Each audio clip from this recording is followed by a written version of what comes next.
esse podcast. Olá pessoal, tudo bem? Aqui é Samuel Possebon, editor da Teletime. A gente está de volta com mais um episódio do nosso Boletim Teletime, o nosso podcast diário com as principais notícias e análises do mercado de telecomunicações trazidas para vocês pelo nosso portal www.teletime.com.br. Vocês já sabem, tudo que a gente comentar aqui está lá disponível também para vocês lerem no site ou então assinarem a nossa newsletter e receber todos os dias as principais informações do mercado. Aliás, importante vocês fazerem isso porque eventualmente esse boletim não pode ser publicado, o que provavelmente vai acontecer nessa sexta-feira por conta da questão logística do evento que eu estou acompanhando agora em Manaus, e aí no meu retorno vai ficar um pouco complicado para gravar e postar esse podcast. Então façam isso, se inscrevam para receber a nossa newsletter ou então acompanhem o nosso boletim no site, que tudo que a gente acompanhar vai estar disponível lá. No final de semana eu gravo um boletim fazendo a recapitulação de tudo e também com as notícias da sexta-feira. Ou então, se der tudo certo, eu consigo gravar para vocês o nosso podcast. Mas não contem com isso todos os dias, porque eventualmente a gente tem essas dificuldades logísticas. Hoje a gente tem um boletim um pouquinho mais longo e eu já peço desculpas para os nossos ouvintes indiretos que não querem ouvir esse podcast.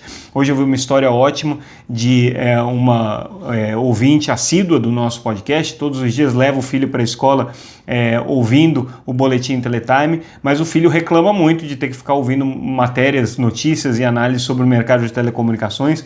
Então, todo mundo que está incomodado está autorizado, pode ouvir música, não precisa ficar escutando o nosso Boletim Teletime. Mas, de qualquer maneira, eu tomo isso como uma demonstração de carinho e de atenção da nossa audiência que está todos os dias aí acompanhando o que de mais importante a gente comenta e analisa aqui para vocês. Vamos lá. Notícia mais importante do dia. Teve várias notícias importantes, mas essa daqui a gente destacou bem. Com relação à questão dos postes, a gente teve a oportunidade de encontrar aqui no evento Amazon On, que está acontecendo em Manaus, o presidente da ANEEL, o Dr. Sandoval Feitosa, e ele, numa rápida conversa, numa rápida entrevista com a Teletime, comentou sobre a questão da regulamentação conjunta com a Anatel para acertar a questão dos postes que já há 2 anos tormenta o nosso mercado de telecomunicações, atormenta o mercado de energia elétrica e é um assunto praticamente insolúvel. Segundo ele, a perspectiva é positiva e ele acredita que até o final desse ano, com certeza, esse assunto se resolve. E qual que é o motivo de otimismo dele? Pedido de vistas da conselheira Agnes da Costa, que está acompanhando esse assunto agora, diretora na verdade, na ANEEL não são conselheiros, são diretores, se encerra agora em setembro e ele tem expectativa que entre setembro e outubro ela vai colocar o voto novamente em apreciação.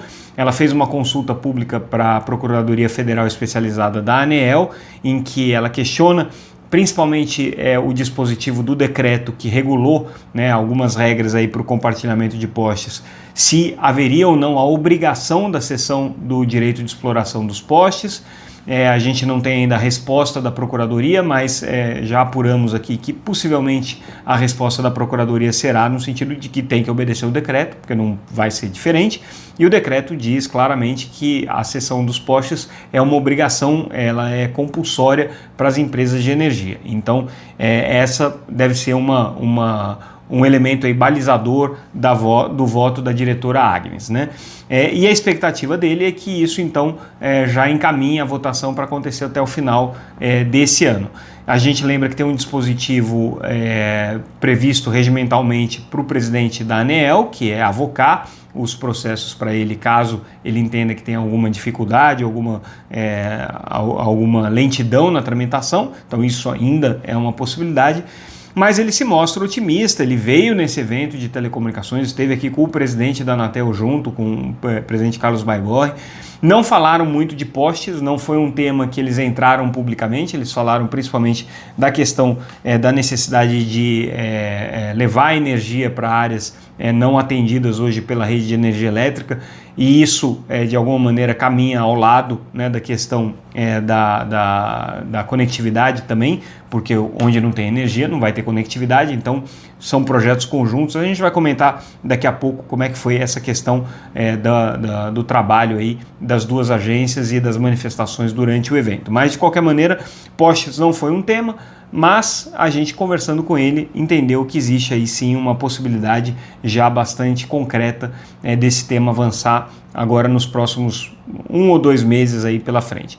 Sempre é uma notícia que a gente recomenda que seja escutada e analisada com muito ceticismo pelos nossos leitores, porque a gente sabe que esse assunto só nesse regulamento que está em debate agora, nessa versão do regulamento que está em debate agora, são 2 anos aí de vai e volta, né? Se a gente for olhar desde o começo da regulamentação conjunta entre a Anatel e a ANEEL, a polêmica aí já data de mais de 25 anos. Eu sempre gosto de dizer isso. Eu, quando cheguei em Brasília para cobrir o mercado de telecomunicações em 2000, um dos primeiros projetos que eu acompanhei foi justamente a construção aí do primeiro regulamento de resolução de conflitos na questão dos postes, e desde então não se resolveu isso. Então são 25 anos aí de dificuldades para se desamarrar esse burro aí, ou desenterrar a caveira de bode que deve estar enterrada em algum lugar.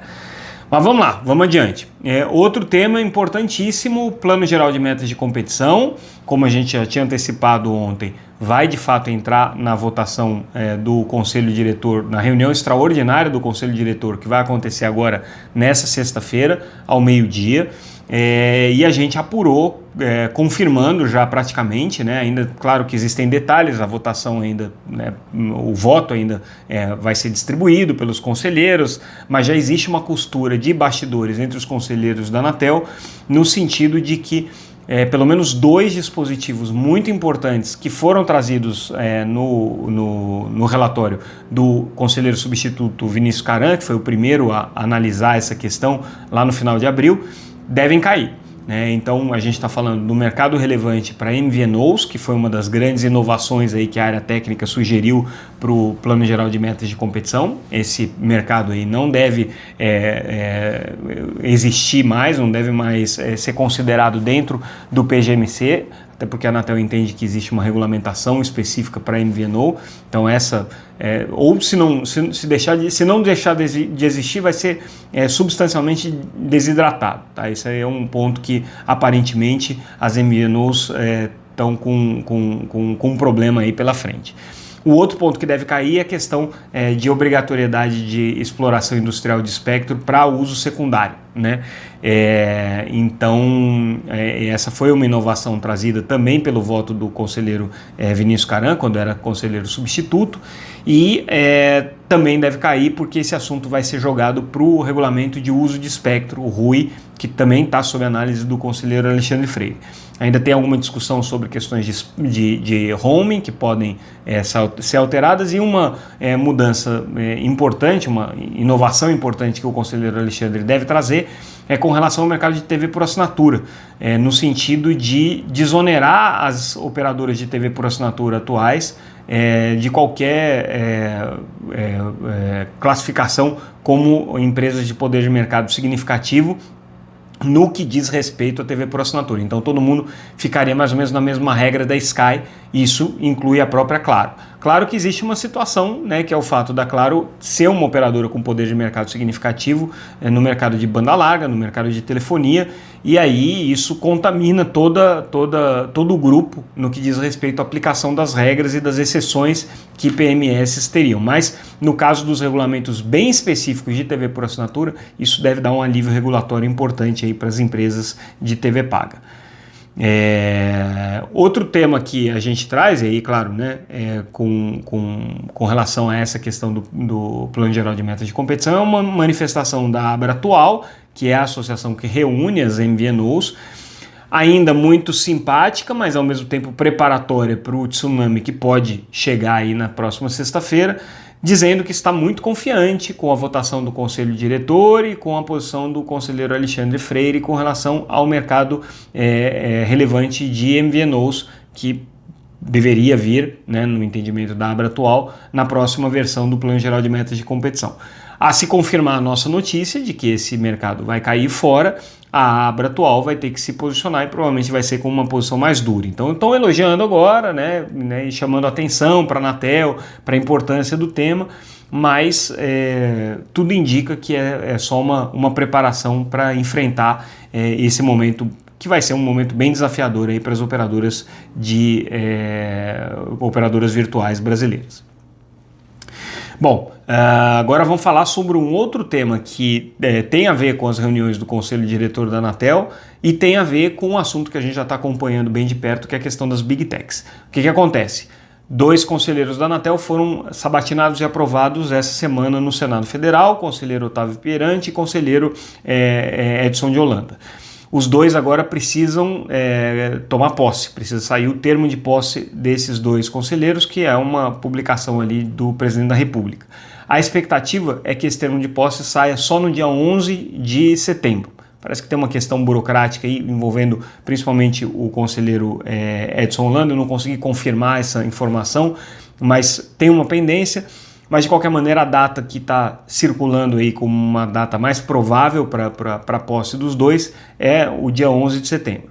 Acontece que no dia 5 de setembro a Anatel tem a sua reunião ordinária de conselho, o que significa que então no dia 5 de setembro ainda estarão os conselheiros ou conselheiras substitutos. Nesse caso específico a gente está falando da conselheira Cristiana Camarati e do conselheiro Daniel Albuquerque. Ambos são superintendentes e estão em substituição às vagas abertas ali no Conselho da Anatel.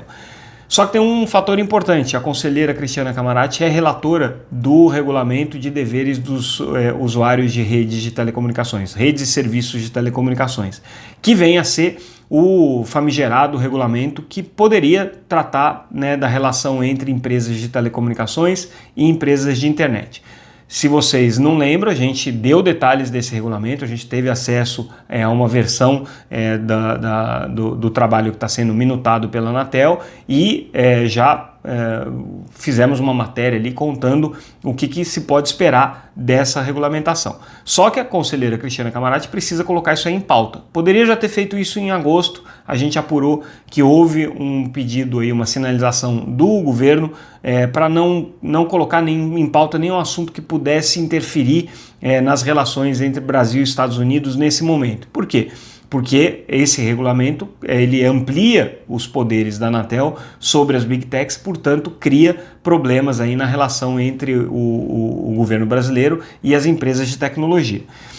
Só que agora, a votação sendo, a próxima reunião sendo no dia 5, né, e a conselheira Cristiana ainda como conselheira substituta na Anatel, existe uma boa chance dela trazer o seu voto, né, para ser discutido pelos demais conselheiros e eventualmente até concluída a votação. Claro que ainda pode ter um pedido de vistas, né, sendo um tema tão polêmico e tão cheio de implicações, é muito provável que haja um pedido de vistas, mas de qualquer maneira, se ela traz o seu relatório a voto, o tema não vai mais ser redistribuído quando entrarem os novos conselheiros.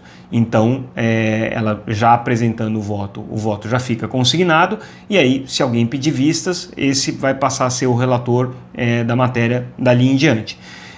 E aí, isso tem, claro, implicações para o relacionamento entre o governo brasileiro e o governo dos Estados Unidos. A gente lembra que as principais associações setoriais norte-americanas que reúne as empresas de internet, as empresas e algumas empresas de tecnologia, inclusive, caíram de pau na Anatel na consulta pública que a USTR, o órgão de regulação de comércio nos Estados Unidos, está fazendo com relação à investigação brasileira que pode agravar o tarifaço aplicado pelo governo Donald Trump ao Brasil. Então esse é um assunto altamente explosivo, altamente delicado e, vindo o voto da conselheira Cristiana, vai ser mais um elemento. Não quer dizer que o voto dela seja ruim ou positivo para as Big Techs, ou que vai ser visto como intervencionista ou não, ou que possa influenciar na questão da USA. Só que essa discussão que o voto da conselheira traria está inserida nesse contexto aí bem mais amplo de regulação da internet, o que tem implicações para a questão do relacionamento entre Brasil e Estados Unidos. Uma questão geopolítica aí bem complexa. Mas enfim, né? Tudo depende também da posse só acontecer depois do dia 5. Se a posse dos novos conselheiros acontecer antes do dia 5, o que é improvável, mas pode acontecer, aí eles participariam da próxima reunião do Conselho Diretor da Anatel e aí vamos analisar, né, qual que seria a tendência de cada um deles nesse cenário. Indo adiante, um tema que está relacionado a isso, né, só que agora no sentido contrário. Na Câmara dos Deputados, a gente lembra que está em tramitação o projeto de lei 469 de 2024. Esse projeto tem a característica principal de vedar ou proibir de maneira definitiva que qualquer empresa de telecomunicações cobre de qualquer empresa geradora de tráfego uma tarifa de uso de rede, né? Então, vedaria qualquer possibilidade de fair share ou de network fee ou o que quer que seja que empresas de telecomunicações venham a buscar em relação às empresas de internet. As empresas de internet ganhariam, né, a garantia de que elas nunca vão ser tarifadas pelo tráfego que elas estão gerando na rede. Esse projeto tem sido altamente combatido aqui pelas operadoras de telecomunicações. Eles entendem que isso daqui é uma intervenção excessiva na possibilidade de negociação de acordos, de modelos de negócio, inclusive com as empresas de internet. Seria uma intervenção também abusiva aí na liberdade que elas têm de prestar serviços e oferecer serviços para quem elas quiserem. Mas é um tema que foi capturado principalmente pela oposição aqui no Congresso Nacional, mas com forte apoio das Big Techs, com forte operação das Big Techs por trás desse projeto e também das empresas de radiodifusão, no sentido de, né, taxar, de carimbar junto ao setor de telecomunicações a alcunha de que se queira cobrar uma tarifa de uso de rede, o que aumentaria os serviços. A gente lembra que hoje não existe nenhuma cobrança por parte das empresas de telecomunicações de tarifa de uso de rede. O que houve foi uma discussão no âmbito das tomadas de subsídio da Anatel, que a gente mencionou na notícia anterior, em relação à questão do uso das redes de telecom pelos grandes geradores de tráfego, sobre a possibilidade de que se estabelecesse uma tarifa de uso de rede. Houve 2 tomadas de subsídio, muito material subsidiando a Anatel, e até onde a gente apurou, a gente comentou, né, a íntegra do regulamento que está sendo elaborado pela agência e que ainda vai passar por consulta pública, e ali não se fala, pelo menos até esse momento, de qualquer possibilidade de fair share. Existe sim um conjunto de responsabilidades que são colocadas para as empresas de telecomunicações e outro conjunto colocado para as empresas de internet, e aí elas têm que atuar em conjunto para garantir a estabilidade e a garantia de qualidade da rede de telecomunicações. De qualquer maneira, com esse avanço aqui na Comissão de Ciência e Tecnologia do projeto contra a Fair Share, né, então agora ele foi votado, a expectativa é que ele seja analisado pela CCJ, pela Comissão de Constituição e Justiça, e em sendo analisado pela CCJ, como ele é terminativo, não precisa passar pelo plenário, matéria aprovada, segue para o Senado Federal. Também tem uma tramitação aqui. Mas essa matéria aqui, ela contou com o apoio das Big Techs, né, como a gente já tinha dito, então a AIA, que é a associação que reúne as Big Techs contra o Fair Share, Big Techs e outras empresas do ecossistema digital, não são só as Big Techs, né? Mas a AIA, que é essa associação presidida pelo ex-deputado Alessandro Molon, né, só para recordar, ela se manifestou aqui com relação a essa aprovação muito feliz, muito contente, elogiando, né, as iniciativas, e também a Coalizão Direitos na Rede, fazendo um elogio aqui direto à decisão do Congresso de aprovar esse projeto de lei, né? Então, as operadoras de telecomunicações aqui sofreram hoje um revés com essa aprovação. Claro que elas não queriam, né? Agora a batalha provavelmente vai para o Senado, né? A batalha pela frente. E aí, já que a gente está falando de Big Techs, de tarifaço, de intervenção na economia, da economia digital, intervenção nos negócios das operadoras de telecomunicações, das empresas de tecnologia, a gente traz também a análise da contribuição que a ABINE fez, a Associação Brasileira da Indústria Eletroeletrônica, fez à consulta da USTR nos Estados Unidos sobre supostas práticas comerciais ilegais que o Brasil estaria praticando. E aí a ABINE refutou, né, toda essa investigação, diz que o Brasil age dentro das mais absolutas regras, que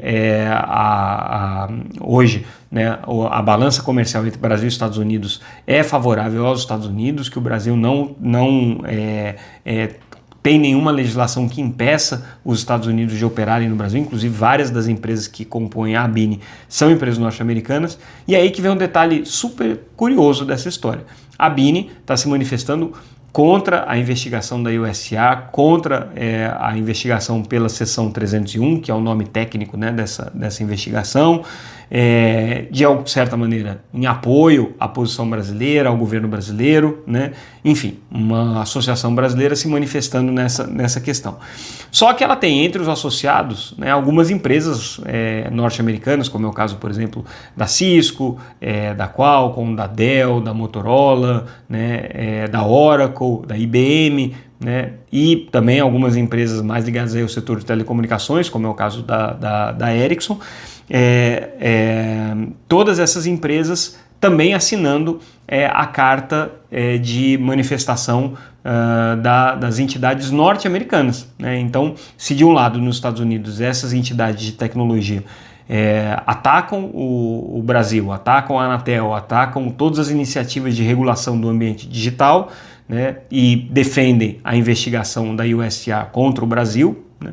Aqui no Brasil, a ABINE, que tem os mesmos associados e outros também, né, mas tem uma sobreposição entre associados aí dessas empresas norte-americanas, vai no sentido contrário. Então, né, é o caso de essas empresas aí se perguntarem, né, se elas preferem a manifestação norte-americana ou a manifestação brasileira. Mas, de qualquer maneira, é só um fato curioso, tá? Porque o que importa é a posição da associação, quem são os associados ali, e cada uma delas tem uma governança própria, enfim, a situação não é tão preto no branco assim para ser analisado, né? Mas de qualquer maneira tem essa curiosidade aí. Vamos lá, agora sim vamos falar sobre investimentos no Brasil. Hoje também um rescaldo aí do painel da Telcomp, organizado em Brasília. Setor de torres também chamando atenção para o problema dos juros. A gente lembra que ontem a própria Telcomp, na abertura do evento, já tinha chamado atenção para a dificuldade da economia brasileira hoje de proporcionar condições de investimento saudáveis, né, com a taxa de juros muito alta, né, e outras dificuldades que o Brasil tem. E aí hoje o setor de torres fez a mesma ameaça, só que eles ainda colocaram um porém, né? Além da questão de taxa de juros, né, e de condições financeiras de investimento, também chamaram atenção aqui para a insegurança jurídica. E por que eles estão colocando isso? Principalmente porque houve, por parte do Supremo Tribunal Federal, uma decisão que endossou, né, e validou uma mudança na legislação que derrubou a exclusividade que as empresas de torres tinham na cobertura de cidades dentro de um raio de 500 metros. Então foi uma polêmica aí que foi levada até o Supremo, e o Supremo endossou a mudança de lei, que foi muito bom para as operadoras de telecomunicações, mas péssimo para as empresas de infraestrutura de torre. Agora vamos falar um pouco aqui do evento de Manaus. O evento Amazon On foi um evento muito prestigiado hoje na sua abertura. Tive a presença de presidente da Anatel, de todos os conselheiros da Anatel, quase todos os superintendentes da Anatel presentes aqui também em Manaus. Presidente da ANEEL participando, governador do estado participando do evento, enfim, né? Muito bem prestigiado nesse aspecto. E aí, qual que é o foco do evento, né? Sendo em Manaus, o foco é sustentabilidade, o foco é COP30, o foco é Amazônia, né? É um evento que, segundo os organizadores, tem justamente esse propósito de juntar tecnologia, saberes, né, e políticas públicas para você levar conectividade para onde as pessoas mais necessitam, principalmente aqui na região norte. E aí, qual que é o problema? Energia. A gente comentou na nota anterior, que essa questão da energia foi muito levantada pelo Sandoval Feitosa, presidente da ANEEL, como um dos grandes desafios que tem que ser vencidos na região amazônica. E aí a defesa ali são projetos conjuntos que contemplem não só a energização das redes, como também levar a conectividade a quem precisa. Enfim, o evento discutiu aí vários desses modelos, dessas parcerias possíveis, dessas ações de mobilização. Vai continuar nessa quinta-feira, a gente vai trazer mais alguns detalhes para vocês. Congresso Nacional aprovou, Câmara dos Deputados, para ser mais preciso, né, o projeto de lei 2628, que estabelece regras aí contra a exploração infantil, né, e principalmente exploração sexual infantil em redes sociais, né.